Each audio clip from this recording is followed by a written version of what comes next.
Welcome to episode 162 of WordPress Weekly for Wednesday, September 10th, 2014. I am your host, Jeff Chandler, joined by Marcus Couch, as we are here every week on Wednesday, except for next week. We'll get to that later. And it's just two dudes talking about WordPress, trying to convince you that we know what we're talking about, when really we don't. Hey, Marcus, how's it going? Oh, awesome. Perfect. All that for a rim shot? That whole way. That whole way stepping on my intro, everything else for the stupid Google rim shot. All right. It's great to be back, Jeff. And it's WordPress 4.0 is out, and we're going to talk about that and a whole lot more in this episode with our special guest. Great recovery. I almost thought we derailed the whole show there. That's why I'm the professional. So speaking of our special guest, his name is Chris Wiegman. He is a web developer who has worked on the web in one fashion or another since the mid-1990s.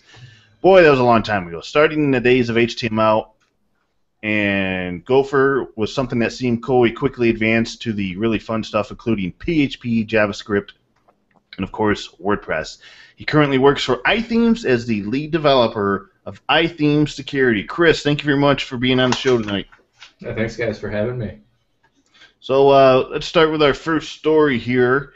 WordPress 4.0 Benny was released last week, September 4th to be exact. This release is named after Benny Goodman, American jazz and swing musician. His nickname was the King of Swing.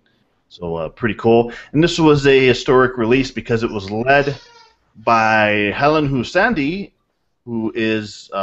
this is the first time a WordPress release has been led by a woman, so that's pretty cool. I think that's a great historical milestone, and I hope that serves as inspiration for other women to get highly involved with WordPress development. Host of new features of WordPress 4.0. There's a new media grid view, so now it makes looking at your different images in the media library really pretty. You can see them all as big thumbnails.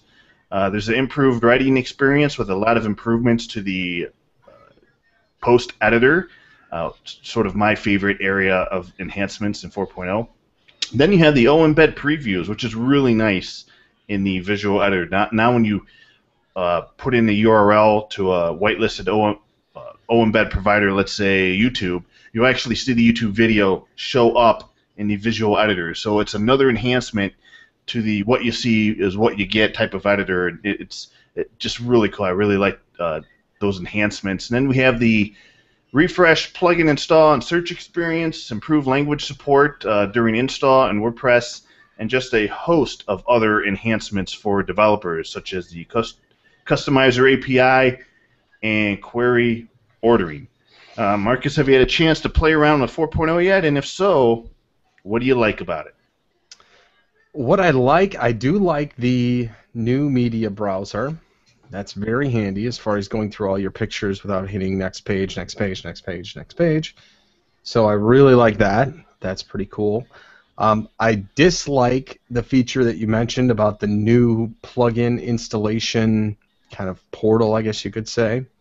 I kind of miss the old interface. This seems a lot slower. It just seems like it's a little chunky as far as when it gets to that page and getting to the particular plugin that you're looking for, and it's not the condensed list that I really liked before. Now you really have to kind of go through it. So, but that's just me. You know, I want to look at 50 plugins at once. Probably not a lot of other viewers out there, or searchers within the website have that same desire to see that much as far as the variety goes. But those are my first, two impressions so far, but it seems to be working pretty well. I've had no problems with any upgrades or anything like that. A lot of the major plugins that I use seem to have upgraded their versions as well to compensate for the new release of 4.0.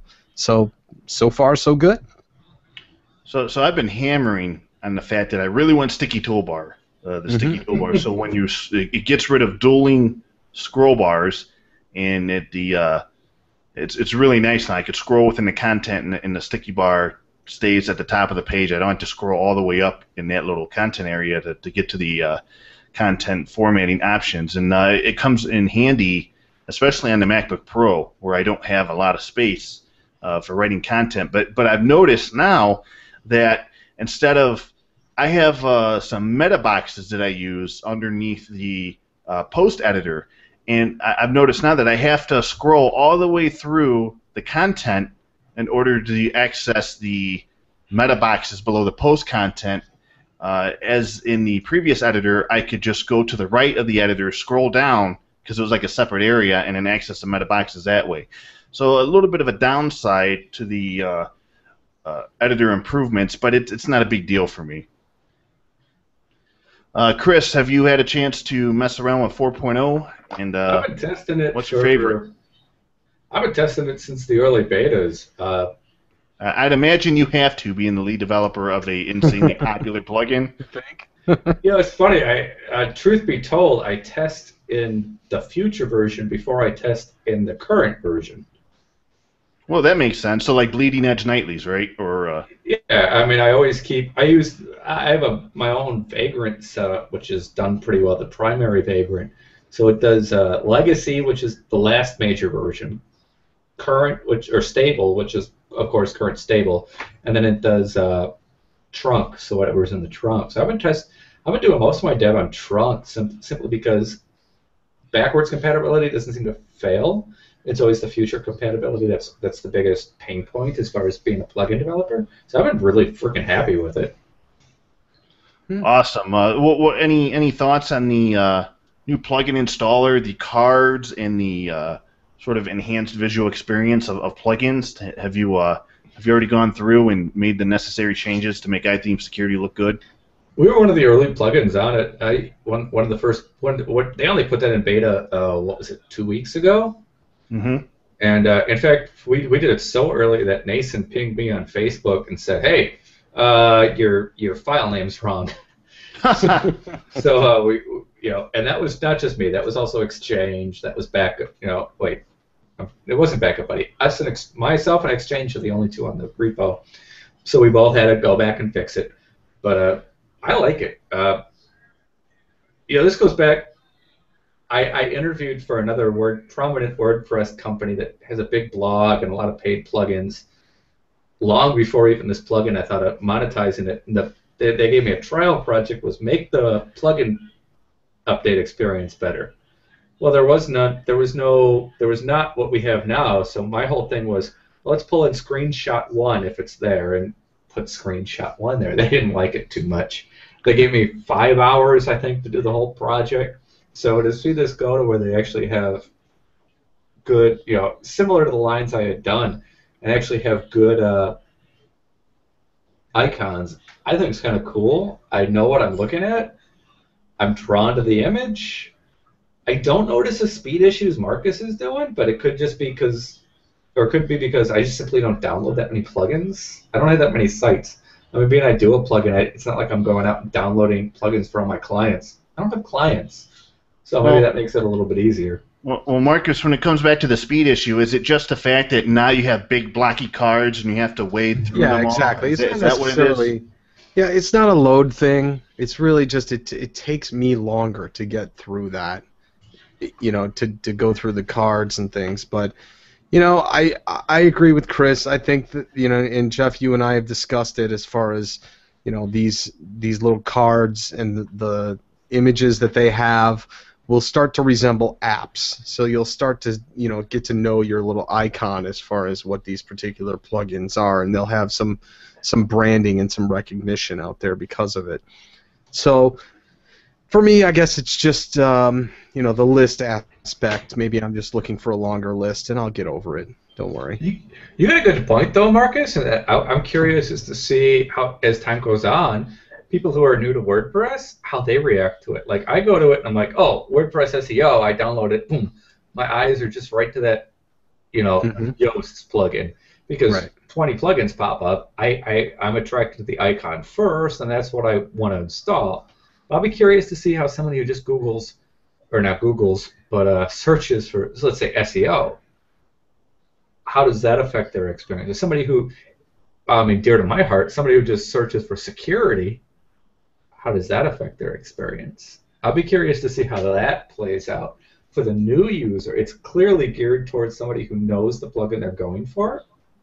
I'll be curious to see how it handles the new plugin, the new user. So I wonder, It's do you think it's the actual icon and the image that will make plugins popular in the future just based on how cool they look? I think it'll help. I think what we're seeing here is sort of like a miniature version of Google, where Google, you had authorship, you had little images, and people clicked them, and you were associated with those articles. Sort of the same thing here now with the search engine of the plugin repo, where now your plugins have cards, images, and all that stuff sort of enhances your ability to sort of maybe not necessarily show up higher in the rankings, but draw visual attention to it. To maybe it would get more clicks or more people would check it out just based on the visual parts of it. I think you're right. I'm totally curious to see how that's going to happen. It's like Apple, and I have everything Apple, so this isn't an Apple knock. But how many people are design over function? I'm curious to see. Yeah, I'll be curious to see where that plays out over time. So speaking of plugins and updating, there's Bob Dunn, who is a longtime WordPress coach. Great guy. I had a chance to meet him at a few different WordCamps. In fact, met him at WordCamp San Francisco last year. Great guy, teaches WordPress to a ton of people. He actually did an experiment on his website locally. He created 2 different sites. One where he used general plugins and things of that nature, just a Genesis child theme with Genesis-specific plugins. Ended up having 100 plugins installed and activated on that website.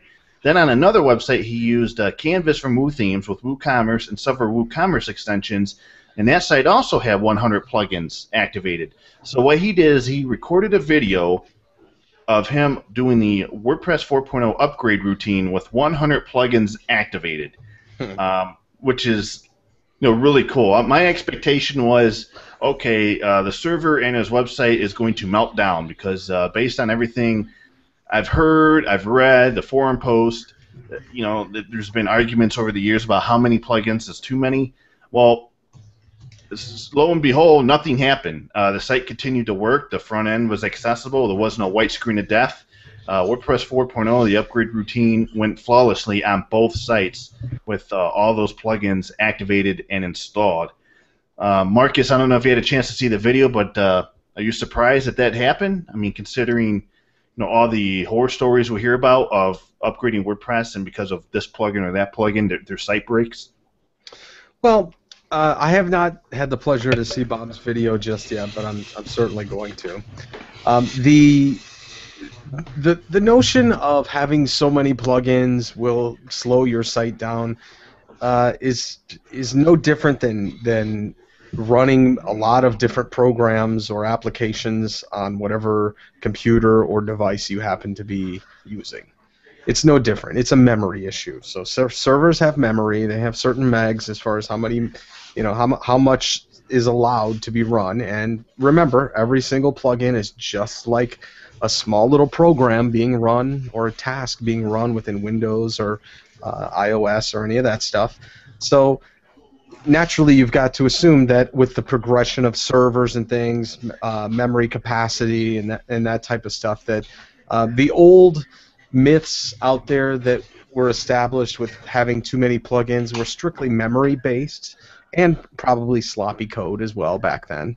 But I think we're kind of past that with modern servers, modern speed, and enhanced and expanded memory options as far as hosting. I think we're beyond that point.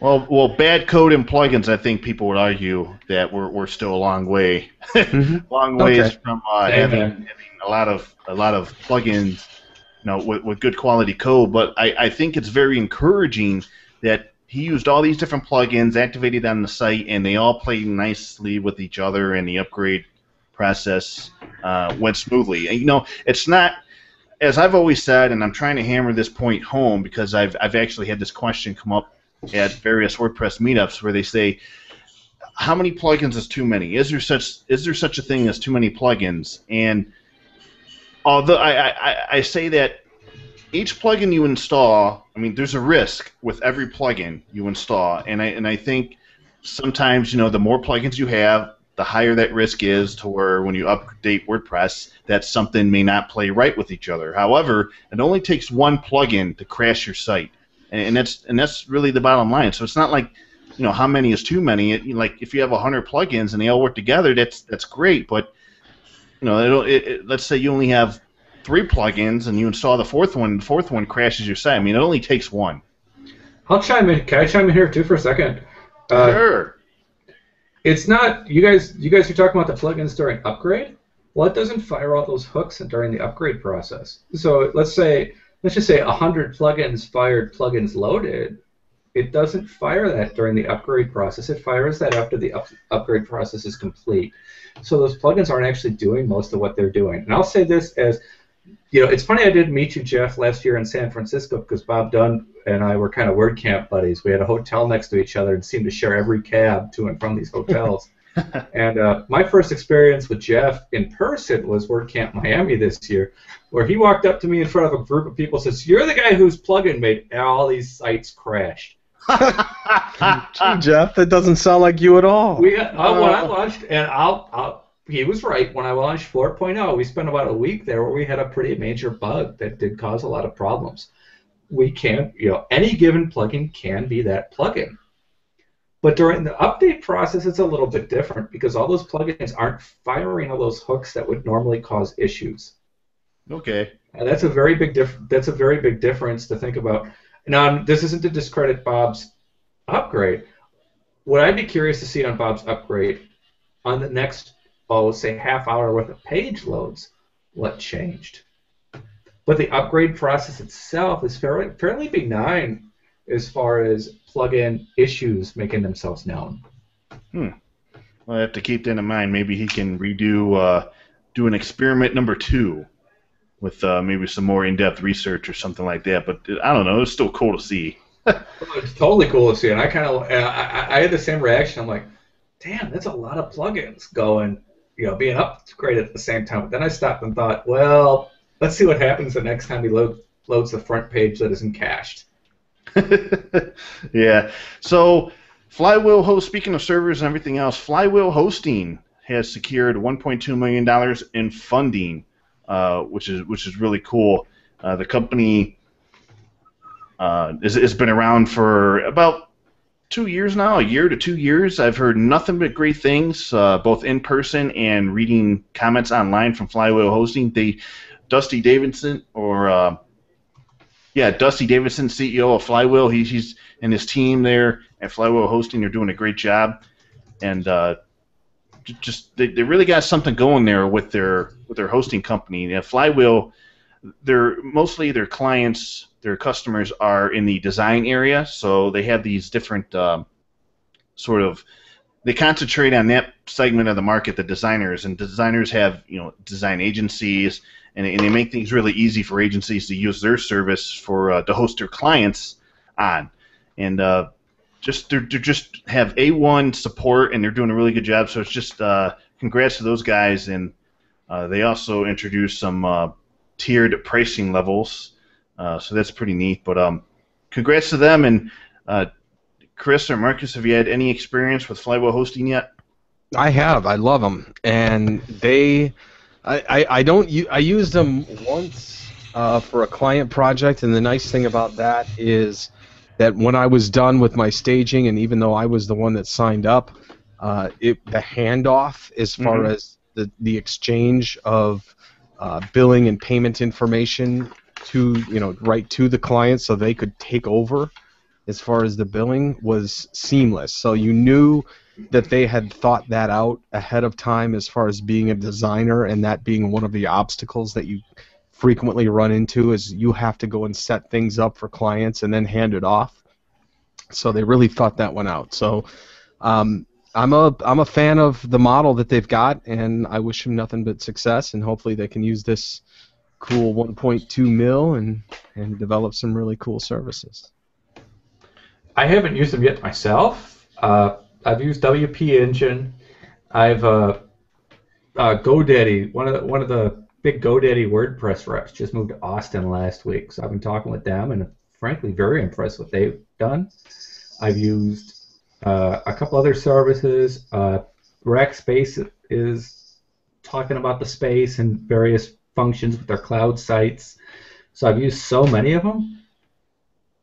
Not Flywheel directly, but I really like the feedback I've heard. I don't do client sites. I just haven't had the opportunity to use them yet. Yeah, GoDaddy, since you brought it up, is making a huge play in managed WordPress hosting. And as we predicted, as you and I, you sort of broke the story, I think, to me, and as you and I predicted, I think everybody knew it was going to happen. They were going to come in and just, hey, we're going to have the cheapest price. And I think out of all the managed hosting, WordPress managed hosting companies out there, they have the cheapest price. I think it's like, what, $6 a month or something? Right. And it's fast. They have other offerings as well. You guys might want to talk to, maybe this is a future show, but I'll be happy, Jeff, to put you in touch with Bendel, who is their rep. And he lives a couple blocks from me, so that's how I got to know him. Well, get over there and get him. Go get Maine. him now. But it's interesting to hear Go get in the car and drive over there and bring him on the show. It's interesting to hear their position with some of it and some of the. Yeah, we get to see the mistake. It's almost like Apple. We get to see what everybody else did wrong with, Apple iPhone 6. All the Android folks coming up and going, "Oh, we had NFC in 2012." Yeah, but you couldn't use it anywhere. It's just interesting to see that dichotomy. And for a company that gets such a bad rep, I quit GoDaddy when I was freelancing. I thought I would hit the jackpot. I was going to have a six-figure plus contract, and I bought their domains on GoDaddy, and it was an environmental organization who went, wait, this guy was hunting endangered elephants. Oh yeah, Bob Parsons, the former CEO. Yeah, so it was wow. I was very jaded for the longest time, but look at this. They got a solid product. I've played with it. Now I'm completely bringing away from Flywheel. So let's go back to Flywheel. Because those guys, everything I've seen, I've yet to see a complaint. Yeah, I'm one of the admins of Advanced WordPress on Facebook and some of these other groups that I participate in where they talk about, and the only posts you seem to see about hosts are bitching. But Flywheel actually seems to get some accolades, and people are like, oh, them and SiteGround are the two that everybody are like, yeah, go check them out. They're worth it. So I would check them out in a heartbeat. I just hope that, WP Engine, they're still one of the top hosts in terms of managed WordPress hosting. They have a ton of clients, but they've, over the past, I'd say 2 or 3 years, they've gone through some very rough growing pains. There was a time there where the who's who of WordPress was using and recommending WP Engine. They ended up going through a massive growth phase, which I think contributed to some of their problems in terms of service interruptions, customer experience, support. Including that big article, I think it was written, maybe it might have been earlier this year or late last year, that pretty much outlined, he detailed the pretty much horrible support experience that he had with WP Engine, and then WP Engine sort of followed up his post with a post of their own saying growth is hard. And I'm hoping that Flywheel with this funding does a good job of managing their growth. Don't grow too fast, but then again, don't grow too slow, but being able to manage it so that you have the people in place to maintain that superb quality level of support that everybody just raves about them for. That's a very good point. But remember, WP Engine kind of braved the path, if you will, for all these others. Mm-hmm. And as much as, Chris Lemma, a couple of weeks ago, had this post that he moved off of WP Engine. And Pagely. Into Pagely, which is another competitor. But if you reading between the lines of his post, it was a lot of the issues that other people are reporting that the back end was slow. Mm-hmm. Okay, it is what it is. But WP Engine really, they blazed that path so thoroughly that all these others get to look at WP Engine and go, oh, where are they messing up? Well, this is what we'll fix. There is some of that. So bringing WP Engine into it, while relative, I almost have to, give them a buy on some of this, because where all these others are playing conservative, they're blazing it. You know, WP Engine's big in Austin, so I know a lot of folks there. I mean, true disclosure. And But they I don't. also have that new WP Engine Labs department to sort of Sure. get back to innovating. And Tomas is doing a great job with the labs, and it's very cool that at least they have something where they're experimenting or they're trying out new things to continue to innovate their service. So I give them props for that. I was a big on their bandwagon of they were more marketing than tech. When Austin Gunter left, I really thought they were done for because they seemed to be for the longest time WP Engine seemed to be all marketing and all bark no bite. But with labs and with some other things they have done a really good job. And to compare them to Flywheel or Pagely, Flywheel and Pagely get to take a very conservative. Hey, look, that guy did that. Oh, let's not do that now. So there is definitely a distinction between the two. Yeah, I see where you're coming from. Absolutely. So one of the last stories I wanted to get to is that the WordPress theme review team is launching a mentoring program. This is really cool. The WordPress.org theme review team has put out a call for mentors last week, and the mentoring program will pair new reviewers with those who have experience. So they made an announcement on Make That WordPress.org themes website. Tammy Lister, who is a theme review team admin, describes it as sort of like a buddy system to help onboard new reviewers. So I've heard, going through the review process, I've heard from some folks that it could take a few weeks. For some, it almost takes a few months just because they need more hands, they need more eyeballs. The theme review guidelines are pretty in-depth and thorough. And so when they do these checks and they review these themes, they have to go through all the code, make sure things are done a certain way. It's a lot more than just reviewing a couple functions or filters in a plugin file. There's a lot more to it with the theme. So I think this is a great program, and also kudos to Automatic because they're allowing Tammy Lister to work on the theme review team to help get the queue levels down. She's working on that 2 to 3 days a week, so that's sort of Automatic's way of contributing again to the WordPress.org project by allowing her to work on the theme review team section of WordPress.org. So just an overall cool program. If you're interested in becoming a member of the theme review team or just want to learn more about the process, definitely look into the mentoring program. And hopefully we start to see more mentoring programs like this throughout the WordPress project itself. Maybe even plugin reviews, or especially WordPress core. That would be neat. And I think there's been some work done to get a mentoring program for WordPress core. I'd have to check in on it. And I know Jen Milo was spearheading that effort. I'm not sure the progress of that, but even that would be pretty cool. So yeah, Marcus, if they had a plugin review team like that, I'm in. Well, there's gatekeepers for the plugins, and I don't know. Yeah, that's Pippin. I think there's Pippin, Mika, Otto, also known as Samuel Wood, and Scott Riley. Scott. Yeah, Scott Riley. This is for all you plugin developers. This is your Christmas list. Yeah. Well, my only complaint about Jeffro's whole plug there was themes over plugins. It's important in themes.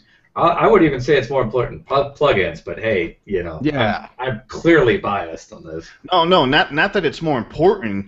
It's just with the theme, you look at the guidelines. I mean, you got to have link titles this way. You got to have design this, well, not design, but you got to have functionality this way. You got to adhere to all these guidelines. Where you don't see this big thorough list of guidelines for plugins. Yeah, you're right. The lack of guidelines is exactly what creates the need more for these reviewers on the plugin side. Yeah, I can see it for themes though, because it's an aesthetic type of a thing. You want to make sure that it has a particular flow and style to it that doesn't look hokey and clunky as far as the way that it operates, and that it's not a theme that's completely built out of widgets. You know, it has some internal functionality to it. Which are all short codes. No, all short codes. The one short code homepage. That's it. So speaking of the theme review team, I think since its inception, the program, I think they've done a wonderful job. It used to be the WordPress theme directory was filled with lackluster designs, poorly coded things. You'd switch themes and things would break. Thanks to these guidelines and the theme review team to make sure that there's compatibility amongst all the themes that are now entered into the directory. Just some of the designs that have gone into the repo lately have been really nice, very stellar looking designs. I mean, for free looking WordPress themes, and I'm just happy to see and say thank you to all the volunteers helping to maintain and up the quality level, both in terms of code and design aesthetics on the WordPress Outer repo. Yeah, there's some. Oh, okay. Yeah. There's some new themes that are coming out. There's themes that I've seen that a couple years ago I would have paid $500 for that theme. There's some good stuff out there in themes. And, I guess I feel bad because I don't mean to discredit the theme side. I think it's great. In fact, I think the theme side has gone farther towards standards than the plugin side. And that's a blessing and a curse. The plugin guys, I look at some of those plugins and go, oh my good Lord, how did that even happen? Well, they updated it 3 updates after it was reviewed and whatever it might be. Yeah, and then you got sort of community-led efforts of the standard custom post types through plugins, and there's other efforts ongoing, but again, it's just sort of the community, grabbing the bull by the horn, so to speak, to see if they can't themselves change the way things are in the landscape, where it just right now it's the Wild West. Just do it the way you know how, or that works for you, and that's I don't. This is open source. I mean, once you start, where's that line in the sand where you have guidelines or you have standards, and that sort of takes away this whole nature of open source or innovation? It's sort of a gray line there, isn't there? Well, I say we just do it with ratings, like they do with games or television shows, or even apps. It's got in-app purchases or things like that. Premium upgrade available. Why don't we have something like that, where it's a simple structure within plugins or themes or things like that identifies that this is just a precursor or a light version, so to speak, of what we're really supposed to be getting. I'll go with Marcus a little bit. Let the audience decide. But there also can be standards without breaking open source. Open source just says anybody can get to the code. It doesn't say that it has no item at all as far as what the standards of those code are. How my previous plugin ever got into the .org and made it where it was is a miracle unto itself, because I was a Drupal developer, and we could go into the issues forever. But how it got in with the way I coded into things, I didn't use any hooks or functions or actions. I just rewrote things. It worked. But there's no reason that it didn't have some standards that said, hey, moron, do this our way. Oh, okay. Yeah, or you're doing it wrong. Yeah. So you're telling me you programmed based off of Drupal stuff? Dude, this is my iThemes job, which just started in December. This plugin, keep in mind, is 4 years old, my own plugin. Yeah. I just started iThemes in December. This is my first ever WordPress job. Oh my God. It's like knowing that you've got alien DNA in your body. Oh. I was an airline captain Drupal when I on started it. doing WordPress. So let's go back 4 years, back to 2010. This is the sort of beginnings of better WordPress security. Tell us at that point in your life, what were you doing? What was your job?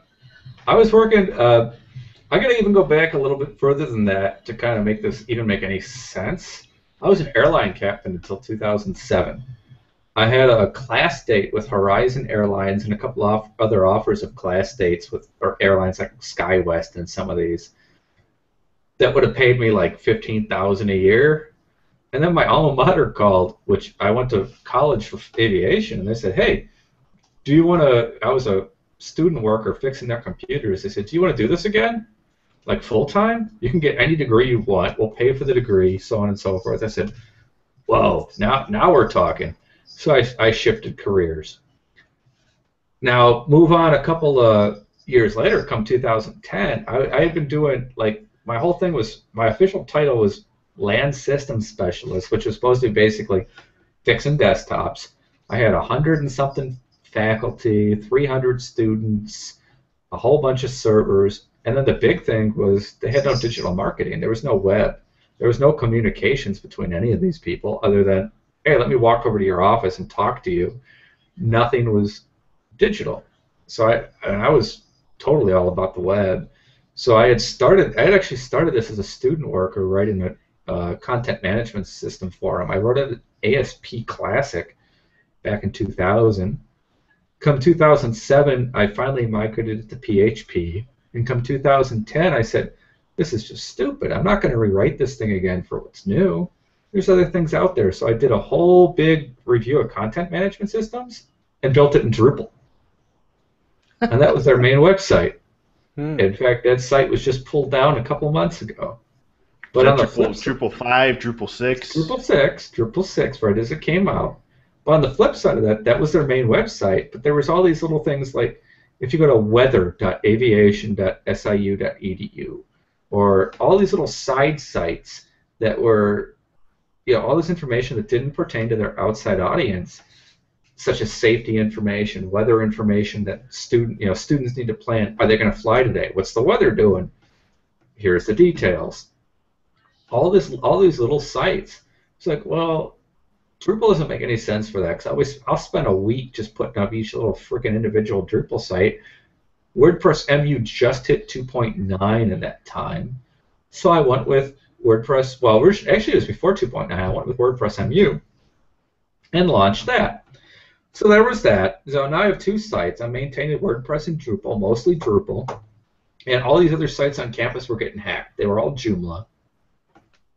Campus had a central web team that had no budget.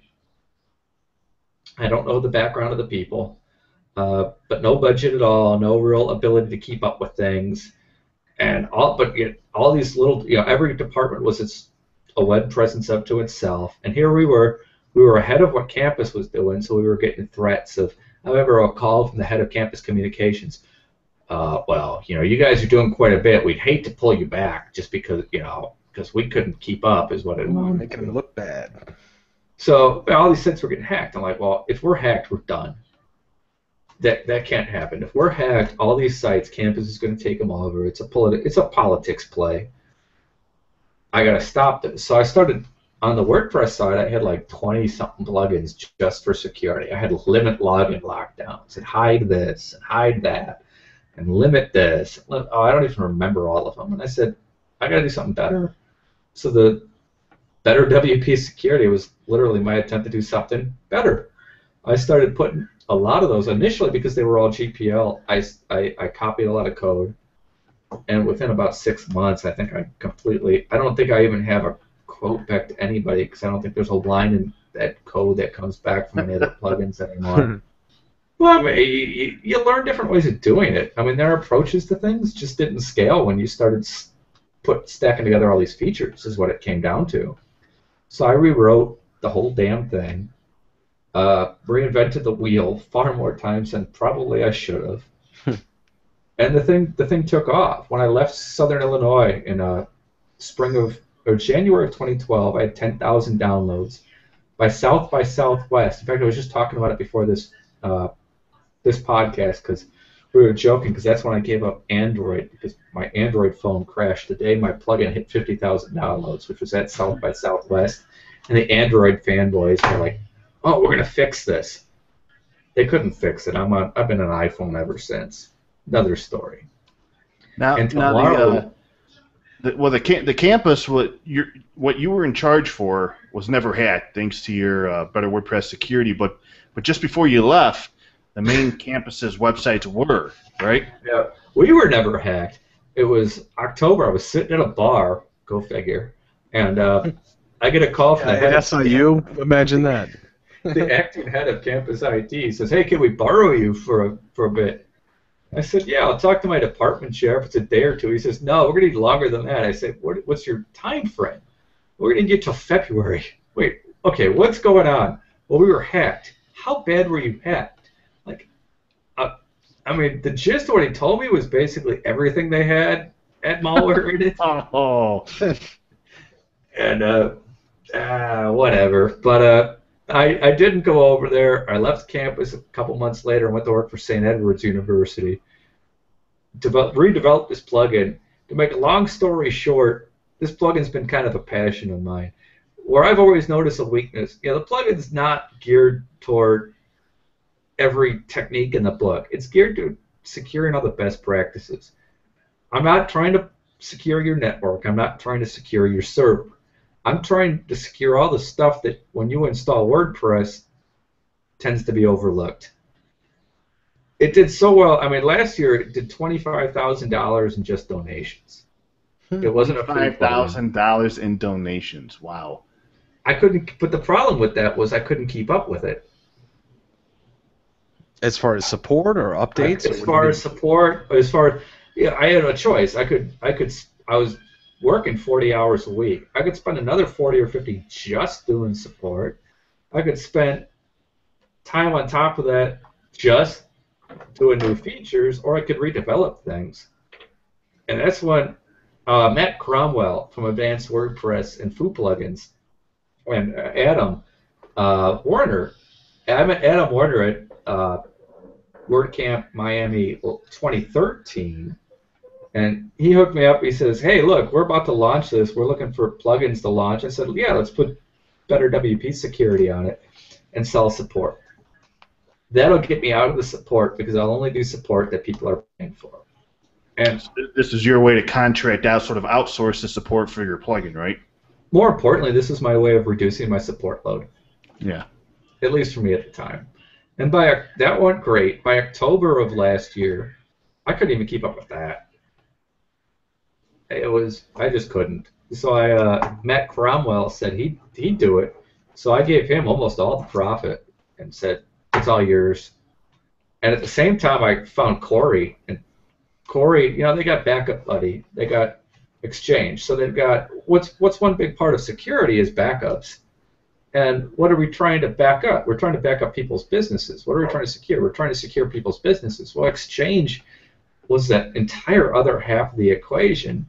So I said, look, or Corey too said, look, let's make this work together, and that's exactly what we did. Just before you met Corey, you couldn't even, you didn't have the time. You couldn't even keep up. I mean, you offloaded the support, but then there were people reporting bugs, and there were other maybe security plugins coming up with new features, and you pretty much ran out. You couldn't even. You were working and doing these things on the side. You didn't have any time to continue development, right? Let's put it this way. Last fall, I was working full-time for an agency who actually did very good, and they were the second bidders up next to Corey, with the exception that they didn't have Backup Buddy and Exchange. If Corey hadn't come through, I would have sold to Springbox, which was the agency I was working for last fall, because they were a bunch of stand-up folks that simply just didn't have the products to go along with it. But I was working full-time for them. I was teaching a college course. My first semester as an adjunct at St. Edward's University in computer science. They were pretty happy with me, and they gave me my own course. Kind of unheard of as an adjunct. So last fall, I was teaching my own course, which is, that's 20, 30 hours a week by the time you get to grading lesson plans, working full-time, and doing this plug-in and everything. Yeah, I was drowning. I was at the end of my rope. I was just drowning. So Corey coming in really saved my butt. Now, the way you write the story on your personal blog, I think he was using Better WordPress security, and he had a problem, and he was contacting you for support. Is that how he met you, and is sort of conversation from support turned into how can we make this work with iThemes products or something like that? Pretty close. He did have a support issue. However, he didn't contact me for the support issue. He contacted me. It might have been either after he removed the plugin or something, but he didn't actually contact me on the support issue. I don't know if he solved it or removed the plugin in the meantime. Or you never got back to him because you were so backlogged. That might be. I'll definitely. I'll interject here. Jeff and I have talked to, over the course of the last 6 weeks or so, a lot of, guys that are just like you that have developed a plugin, pretty much from scratch or necessity, and that's the one element they never think about ahead of time is the support burden that's going to go with it. I mean, I almost, there's that show, You Think You Can Dance. It's almost like you want to have this thing, you think you want to make a plugin? Here's what you need to know. It's really. Did you find? Were you shocked by the level of support that was required in this thing when it was just you kind of trying to make a cool plugin? Well, let's put it this way: an average plugin is downloaded 1,000 times. Jeff, you might be able to answer that better. What's an average plugin download? I don't know. Some of them are still under 1,000 downloads. I'd say that's just a good figure to roll with. Okay, yeah. Let's say it's 1,000 downloads. When I hit 1,000,000 downloads, that's when I went, oh shit, I'm screwed. At 1,000 downloads, I could keep up with it. At 50,000 downloads, I was keeping up with it. I was teaching at St. Ed's, and I had a full-time job at that time at St. Ed's. It was kind of rolling in together at 50,000. The problem is scale. Most of us put together a plugin that does X awesome feature. It's going to do X better than anybody. But nobody gives a shit about X. So they get 500 downloads. We want Y. I hit Y, and I got lucky with Y, and it is luck. I mean, it was literally, I didn't set out to be a security guy. I set out to scratch my own itch, as so many folks would say. And my itch just happened to be, in the last couple of years, a really, really horrible rash for a lot of people. So you end up selling Better WordPress Security. You join to iThemes, and it becomes a new product, iThemes Security, and then you end up working. You become an employee. You have your first WordPress job of iThemes as the lead developer of iThemes Security, and you just released there's a big feature that was just added to the plugin, and it now protects users from brute force login attempts, something listeners of the show will recognize as we had Sam Hotchkiss of Brute Protect on a few weeks ago with a plugin and the service that did a similar thing. So tell us what was the inspiration behind this feature, and how does it work? Because I know it also has a network-wide protection ability similar to... Sure. Well, let me go back and first say, good derailment. Once that issue completely brought into another subject very well. No, but in all seriousness, what we're doing right now, it's very simple at the moment. We're looking across our network, and we've been out live for maybe 28 hours as I'm speaking this. And when I last heard 6 hours ago, we had over 8,000 sites signed up for this. Wow. Opted in. It's 8,000 sites opted into network-wide protection, right? 8,200 when I last heard this, which was about 6 hours ago. And the idea here is the local brute protect, what it does, or brute force protect, is you can set where it locks people out. But let's say you set it at 5 bad login attempts. It blocks people from the whole site.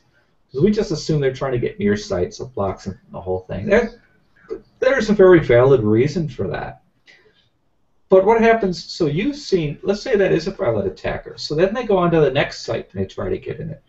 And then they go on to the next site. So we've, just like what Brute Protect did from day one, they took the opposite and did this from day one, is we say, let's look at this across our entire network and say, Jeff's trying to break into sites. We see him trying to break into 30 sites, so we're going to go ahead and not block them from the whole site, but we're going to make sure that all logins are disabled. They can't log into anything. And that's really what we're doing with the network as of the moment. It's trying to preempt that. Instead of just looking at 5 attempts at your own site, it looks across our entire network and says, oh, you're a jerk. You've tried to get into this site already, or 16 other sites already, and we're going to stop you there. So it can really reduce resource usage. But more importantly, rather than trying to guess that, oh, well, you're just somebody who entered your password wrong, if you've had enough attempts to block yourself on our network, you're doing something wrong there. You're not doing that from one site. You've already gone onto a second site. Something's wrong there. So that's why we're going to block you, which is exactly what Brute Protect had done. They're using the network. It's the village mentality, right? Everybody gangs together. It's like the neighborhood watch. Correct. Village mentality, gang mentality, however you want to refer to it. We're just using the power of the community to say, hey, he's a jerk. Don't even let him into this club. I mean, looking at this problem, I think doing it network-wide and using all the data from other websites to protect everybody that's participating in this in the network, I just think that makes total sense. I think that is the way that this type of protection mechanism should work. I mean, it's a big problem. I mean, for the longest time, limit login attempts was the most popular suggestion to protect people's sites from this. But unfortunately, is it similar to how local protection works in iThemes security? We're the best of both. Okay. Limit login attempts is also a very valid plugin. What they do is spot on. Protect is a very valid plugin. What they do is spot on.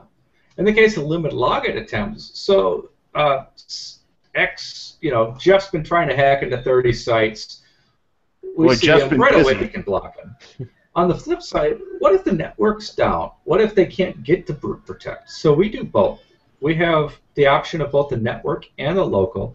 So if the network's down or some other, whatever hang-up it might be, that they can't see that issue's happened on other sites, we'll block them. For instance, it will probably block you locally before we block you network-wide. And there's nothing wrong with that. That's exactly how it should be. Stop dealing with the resources, block them on the whole site, and the next time the guy tries to log in onto a site, oh, well, clearly this guy's doing something wrong, so let's just block him across the network from logging in. Don't need to block him from the front end. So there's a good comment. What we're doing is a little bit different. Basically, we've taken Brute Protect and limit login attempts, combined them, and we're doing both. We're doing it across both sides to make sure that every site gets what they need when they need it. Well, when you explain it like that, and the local protection acts as a fallback to the network-wide protection, that's very cool service. That's a very cool way of implementing the protection. I will tell you that if you have local protection on, and let's say you just keep hammering away at my site, that's the only site you've hit from your IP, I'll block you locally first. That's how it should be. And then we look at you from a network. Now you come back to my site when your local block is over, and you try again. Well, then the network can register and just keep seeing that. But we don't even need to bother these other network sites unless you've proven yourself to be a nuisance. Mm-hmm. So we've kind of been able to combine the two of those together and really make something fairly quickly that can really benefit the community from a different angle. And one of the big differences between Brute Protect, which was acquired and will be a part of Jetpack, is that when the integration is complete, Jetpack will auto-activate the Brute Protect module. As long as Jetpack's activated, when the upgrade occurs, the protection will be activated by default. iThemes Security takes things a different route, where users have to actually opt in to the network-wide protection. Why did you make that conscious decision to do that? Well, I'll first point out that if you're using Jetpack and iThemes Security, we will actually disable Jetpack's version of this. Oh, well, there you So go. that's, so there Okay. will be no, well, I'm pointing that out because there will be no conflicts. So Yeah. I That's mean, one way to obviously, do it. there's so yeah, many well, people using Jetpack, and it's on so many sites.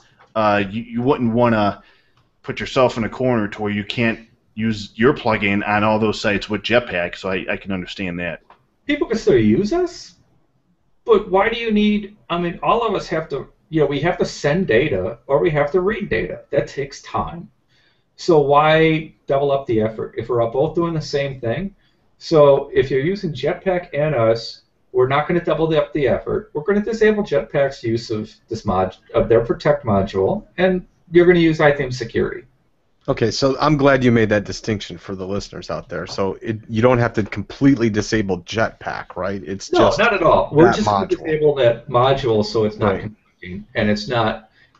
Basically, if you are on Joe Blow's hosting that gives you no memory, we're not going to waste it on you, what you have. Now, what Jeff was asking is why do we opt in?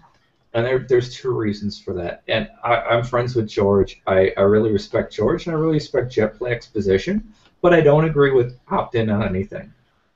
I don't like anybody telling me, well, this is what you should use. That's me. That's my position. Jetpack's taken a very different approach, and I respect that. The second part is, whereas Jetpack has a lot of responsibilities in different areas, from SEO to performance to short codes to spell check to you name it, whereas Jetpack takes a very wide kitchen sink to many, many areas, we're solely focused on security. And as our sole focus is on security, part of security is privacy. We very much respect the privacy. We do ask for your email, but even when we ask for your email to activate, we give you the option to opt in or opt out of emails about WordPress security. So you don't even have to. Now, now the reason we're using your email, that's a unique identifier that we can associate with your site and yada yada yada. But we're not sharing that email. We're not using that email unless you give us permission. And the bulk of it is your privacy is paramount. Your privacy is part of your security. And we will not jeopardize that. That's a good policy. So it comes from, and this is not a knock on Jetpack, it just comes from I like Jeff Rose post today on where the Jetpack is security. Well, let me explain that because I already saw some people in the comments were like, "Well, I don't see what are you talking about? Because Jetpack's all this and iThemes security is all that." And what I'm talking about is, you look at Jetpack, it's one plugin, but it gives you all these modules, which are features in their own right. And the comparison is, or the similarity is that iThemes security could be the Jetpack of WordPress security plugins, where it's one plugin, but all the different security protection mechanisms you have in place could each be a module, and then you could even add modules for, let's say, to easily connect to outside services or sync or do things that way. And the only thing missing right now from what I see is the user interface and the modules and to manage all those. That's where the similarity comes in between Jetpack and iThemes security. And you're right on. And in fact, last year when I started, and I started to rewrite the current iThemes security last year, April, well before I came onto iThemes. So when I first came onto iThemes, I spent 4 months just rewriting the hell out of the back end. And there were all the issues with that. Was their first plugin acquisition. It was huge. So all the issues with all my time was spent trying to make the back work, and I still messed it up when it came to hide backend. That was the big bug when we launched. But I mean, hey man, I screwed up. I admit it. But and all that. But what we did, the real reason for that is it is modular.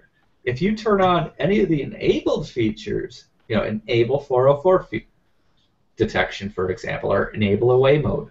If that's off, on the front end of your site, it doesn't load anything. If you turn it on, it loads a class that handles the feature. So we are very modular. And sorry, George, I'm going to say we are somewhat more modular than Jetpack in that when you turn our features on or off, they actually do not load on the front end of the site. So they're not impacting performance at all. They're not impacting anything at all.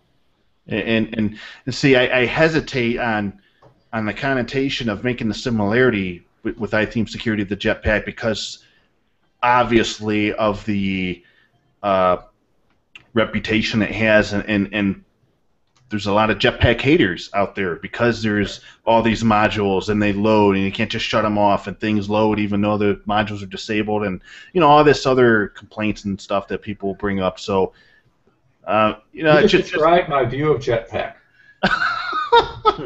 I think a safer description would just be to say it's a modular plugin, and I think we're going to get that way more and more as we get further down the line in WordPress. Where I failed in the 4.0, minus the bugs when I first launched, and this is a lesson that both myself and iThemes are learning as far biggest beta program either of us had ever had. It wasn't enough.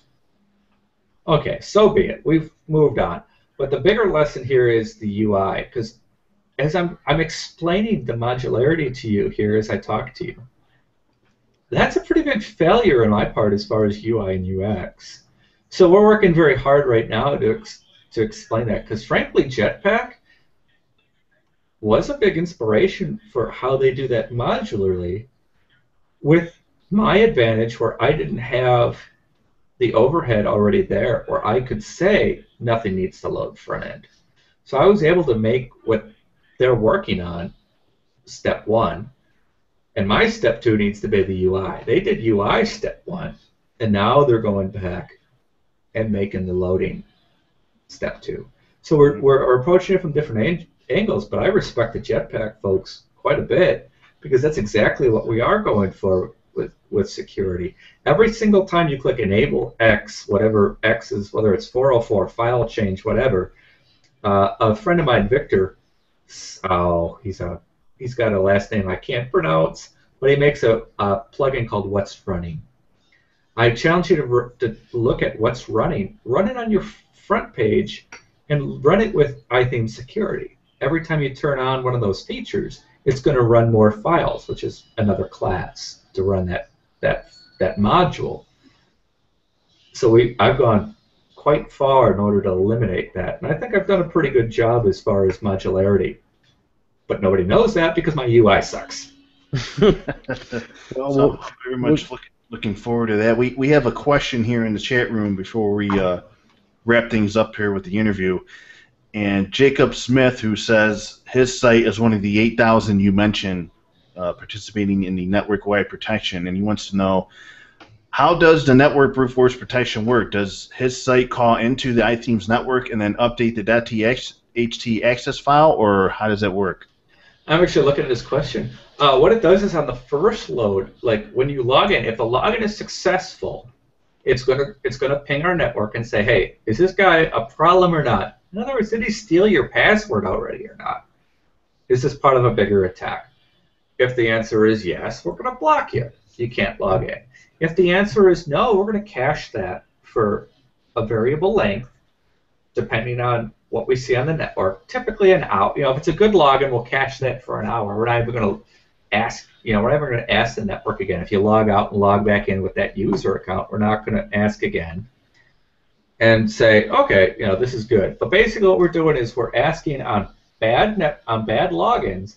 We're going to the network and reporting that IP address and saying, hey, is this guy bad?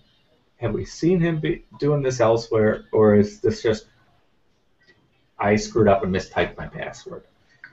On the former, if it's a problem elsewhere, we're going to give you a variable length of time that says, hey, this looks like it might be a problem. Let's block it across the network for X number of minutes. Maybe we're seeing it on 1,000 sites. So then we're going to block them and say, let's return to the website. Hey, this guy is blocked. Let's block him. He's doing all sorts of crazy stuff. Let's block him for X amount of hours. So we have the ability to block variably based on how many sites and how many times we see you causing a problem. But yeah, on every login, with the exception of the second good login, only the first good log. So if you log in good once, we're going to cache that, and we're not going to ask again for an hour. If you log in bad, we're going to ask the network and say, hey, is this guy good or is this guy bad? And we're going to block him accordingly. And that's really how that works. And the 5th time, you're going to send a guy to their house with a big stick. That's when you get the black helicopters over your house. Oh, wait, never mind. Corey wouldn't like me telling you that. Awesome. So No, I think that's pretty deep. I mean, oftentimes we don't really, in the way that you make a story of it like that, as far as, looking at credentials and caching and stuff, that's pretty important because security plugins themselves are relatively boring in their context as far as, what they do and how well. You don't need us until you've been attacked. Yeah, exactly. So, since you put it that way, what do you call that? Do you call that like community security? Or do you call it swarm security? How do you identify that group that works together? I call it crowdsourced security, personally. There you go. I don't know what you'd have to ask Sam Hodgkins. What he was in this space when I was just thinking about this space, and I've been thinking about it for a long time, but he was there. So you'd have to ask Sam. What I call it crowdsourced security. Awesome. Was it with power of the sites, power of the community? So, go far together, as Corey would say. Go far together. Or in the case of a hacker, don't go far together. I mean, yeah, just somebody needs to bring some beer. That's all I know.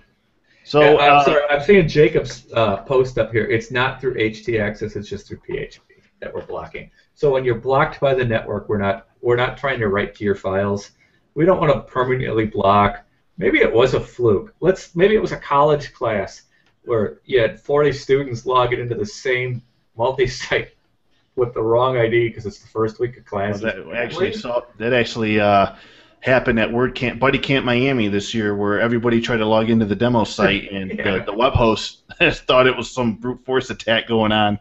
I wasn't at Buddy Camp, but I've seen this on the college side where journalism 301, whatever it might be, gives out 100 passwords to the same site, and they all try to log in at the same time. On local blocking, that would block them, rightfully. Network blocking, you're getting 100 different or let's say it's one IP because it's NAT, network access, or I can't even think of the acronym right now, but they're all going to the same IP, trying to log in badly to the same site at the same time. That's a problem. Well, we don't want to put that in a permanent file, so we're just blocking them from logging in, and that's it. So before we wrap it up here, one last question for you. Sort of, since you're in this space now, and you have one of the most popular plugins dealing with security and protecting users' websites, can you sort of take a step back and give me your sort of overview of what you're seeing in terms of WordPress and security in general? I mean, are you just seeing an uptick of attacks, threats, things of that nature that you're working on, always improving iThemes security to protect against? Or I wouldn't refer to it as an uptick more than an evolution. Okay. We're actually talking with some very prominent developers right now about what features maybe we can take out of the plugin, because what was relevant 3 years ago, due to changes in WordPress itself and changes in tags, but more to changes in WordPress itself, simply aren't relative anymore. And the evolution is constant. Are there an uptick in number of attacks? Well, there are an uptick in number of attacks in the same way there's an uptick in the population. The more people that get on the web, the more of let's say it's 1% of all people are hackers. Well, if you go from 1 billion people to 2 billion people on the web, you've gone from, 1 million to 2 million hackers. I mean, just for a really base case there. That said, we do and we will continue to focus on the security of the application. Security does a very, very, very good job of focusing on the security of the network. They want to block your attack before it gets to the application. They do a good job. They can't catch everything. On the flip side, they can't catch. You give your secretary an account who sets the username admin and the password is password, and now you're screwed. because I your shouldn't be secretary. using that? What? Yeah, exactly. So we're focusing on that level. We're not focusing on what what the securities of the world can block, because they can be very effective. We're focusing on primarily the application, but more importantly, what it takes to be the best part. What it takes to secure the application itself, which is a lot of best practices. A lot of that is plugins and themes. I mean, let's And face where it. do you see a lot of these attacks originating from, as far as region, country, things like that? It varies. I think lately it's been like Russian states, Ukraine, China's always a big target. Jeff's We are house. yes, Ohio. Oh wait. Anyway, no. In all seriousness, though, I don't think it's the location so much that matters. It's the vector that which they attack the application that matters. We are going to add GeoIP blocking for the simple fact that if you're selling office space in Akron, Ohio, somebody from China doesn't have any business on that site. It's just that simple. Yeah, most likely. Most likely. But and it's that most likely that I've always avoided that feature, quite honestly, because you never know that maybe somebody in China is looking to build a battery plant in Akron, Ohio, and does need the space. And that's why I've always avoided that feature. What I'm more interested in is if they're pinging, let's say MailPoet, and I'm kind of hesitant to bring up MailPoet, but they did have a big hack. They handled it, in my opinion, they fixed it. They did well. There is disputes about the disclosure, and that's a whole other topic. But then let's say they changed the file name for MailPoet, so it went from xyz.php to just yz.php. So they moved it. So I'll look for that xyz, and I'll block people that are looking for that. I'm looking more for the least common denominator. I'm not trying to block targeted attacks against your site. That's not the point of a plugin going after the application. I'm trying to block every frickin' Joe Schmo kitty hacker, script kiddie that's making a bot that goes after your site. And I'm very effective at that. And that's really what we're going after with iThemes security. I just Stephen Cronin in the chat room says, "Hey, I used to live in China." That explains things. No I'm Akron really office with you. furniture for you. I partner with WP Security Lock. Regina Smollett, who does a great job. All she does is clean sites. She doesn't do the network protection like security. She just does cleaning and then training. And I've had a couple people email me back and says, "Hey, I followed your referral code and I'm in X country, somewhere in God only knows where, but I can't get to her site. It redirected me to some strange YouTube video." She redirected everybody back to a YouTube video, and that's why. But was it Rick Astley never going to give you up? Rick Roll. But that's why I haven't put. Yeah, that's part of why I hesitated on that feature, because you don't know where your business is going to come from, so it's hard to blanket. Like what some of my competitors do is just do some blanket statements. Okay, I can see the point for it, but I take the point against it, which is you never know where you never know where your business is coming from. So Brew Protect, they had in the dashboard they showed you numbers and stats and things like that. Any plans to have an area in iThemes Security that visually shows you, how many attacks your site's been protected from or things of that nature? Of course. We just launched the API yesterday. We have to get some people in there before we can. Okay. Hurry up. We want to see numbers and needles and stuff flipping around. Let's go. Numbers and needles are coming. What's probably not coming is like graphically displays of random attacks coming across the world, because that doesn't help you. Numbers helps people. That will be coming. Awesome. So iThemes Security, a great product. I'm looking at it here locally on my local install here. It's very comprehensive. I'm looking forward to the UI revamp, and yeah, and really cool. I think are you in a more comfortable position now that you can focus? I mean, you're being paid, and you're an employee, and you get to work on this full time. Is this sort of like do you wake up every day saying, "Yeah, I can't wait to work on iThemes security today," or how does that That's work? what I say.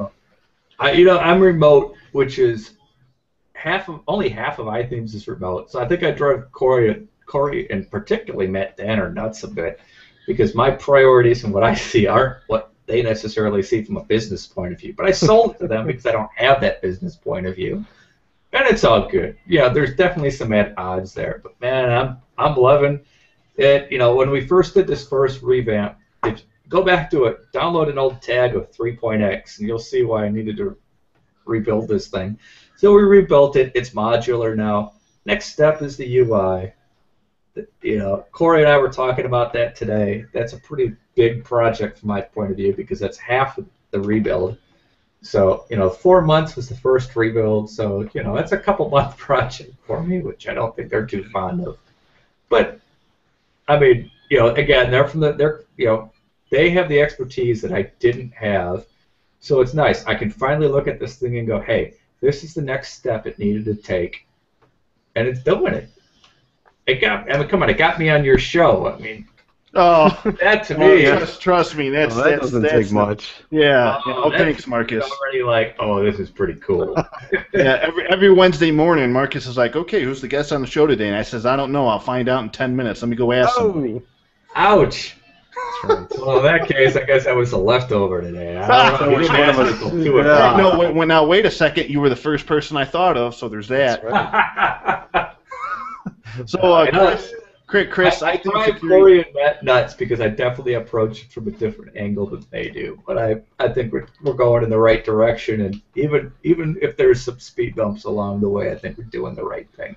Well, you're doing a great job. iThemes is doing a great job. It's a solid product, and can't wait to see what you have up your sleeve for future iterations of the product. And again, congratulations on how your story has sort of worked out so far. You're still writing chapters of it, but just great to read. I was telling Marcus, it's great to see a plugin author.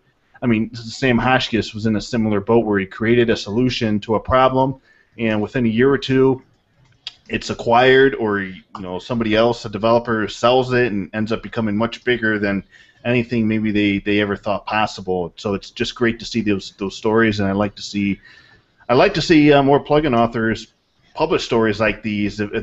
These events have happened to them because I think they're inspirational. It's just a good read. I want to see more too, man. I want to see people like Jeff Mattson out there doing his SMS. I think there's so much potential. And he sees the potential right up. Yeah, I think he's onto something with that WPSMS, and based on what I've had conversations with him, and he's gotten a lot of interest from other developers, plugins, and in terms of creating ways to hook into other plugins to generate events, and I think he's onto something there. I hope he continues full head of steam with it. I only feel bad because he has to hook into security right away, and I said, I don't have the hooks there for you.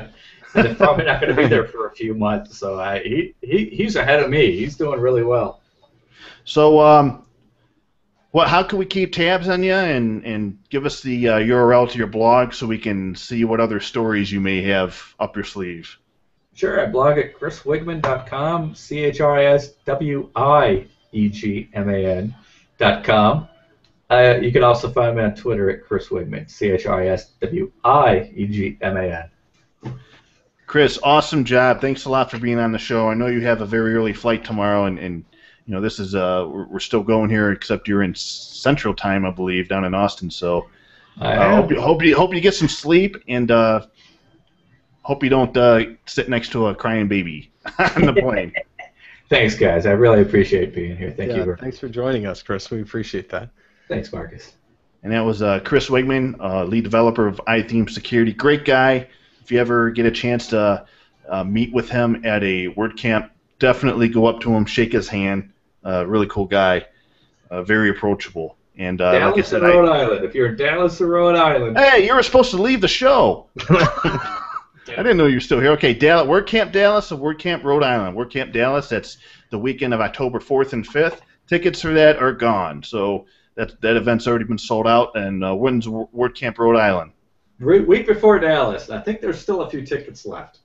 Awesome. So Google WordCamp Rhode Island and buy a ticket, buy a plane ticket, buy a venue ticket, and then do it all just to go see and visit Chris and shake his hand. Thanks, guys. Thank you very much. No problem. So, Marcus, what do you say we wrap up this very long but informative, great discussion with your plugin picks of the week, which, by the way, we've received some feedback from listeners, and they really enjoy your plugin picks of the week and how we highlight them in the show notes. Like I said, people just love plugins. So, yeah. What do you got for us this week? All right, well, one thing in particular that I loved that just came out is called Google Drive Media Library. It's a plugin that connects your Google Drive account to your WordPress media library. So it allows you to use one common Google Drive to store your photos and your documents and PDFs and videos and all that kind of stuff on all of your related sites. So if you've got a network of sites and you want to hook Google Drive Media Library up to all of them into one central Google Drive, it's a really great way to do it, because oftentimes, I know this is the case for me, people email me stuff, images and things like that, to put on their site.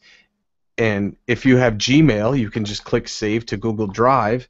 Well, if you hook this into it, then it's already there in your media library, literally on your entire network of sites. So it's a great way to kind of store things.